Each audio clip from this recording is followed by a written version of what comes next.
నిజంగానే beetroot curry తినాలంటే పెద్దవాళ్ళకి మనకి వెగటుగా అనిపిస్తుంది కదా. ఒకసారి ఇలా కర్రీ చేసి చూడండి. హెల్తీగాను టేస్టీగాను ఉంటుంది. పిల్లలు డైరెక్ట్గా తినలేరు కాబట్టి ఇలా కర్రీ చేసి బాక్స్లో పంపారంటే బాక్స్ ఖాళీ అయిపోతుంది.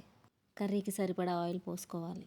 ఫ్రై కాబట్టి కొంచెం ఎక్కువనే పడుతుంది. ఇక్కడ నేను తాలింపు వేసుకునే క్లిప్స్ ఏం లేదు, మనం నార్మల్గా వేసుకునే తాలింపు వేసుకోవాలి.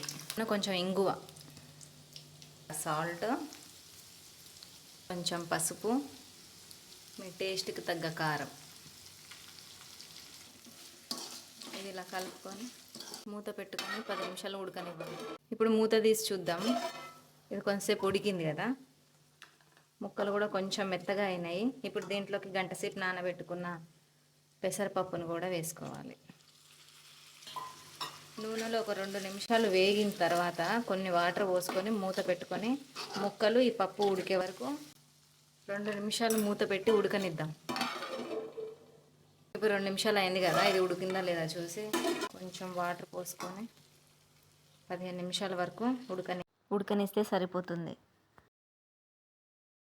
ఇప్పుడు మూత తీసి చూద్దాం. టేస్ట్ కూడా కొంచెం చెక్ చేసుకుందాం. ఉప్పు కారాలు అన్నీ సరిపోయాయి, టేస్ట్ బాగుంది. శనగపప్పు ఇంకా నువ్వులు వేయించుకొని పొడి చేసుకున్నా. ఈ పొడి కూడా దీంట్లో వేసుకుందాం. ఈ పొడి వేస్తేనే సూపర్ టేస్ట్ వస్తుంది. ఈ పొడి ఆల్రెడీ వేయించుకున్నాం కాబట్టి లాస్ట్లో కొంచెం పచ్చి కొబ్బరి పొడి ఉంటే వేసుకోవచ్చు. నా దగ్గర పచ్చిది లేదు కాబట్టి నేను ఎండు కొబ్బరి వాడుతున్నా.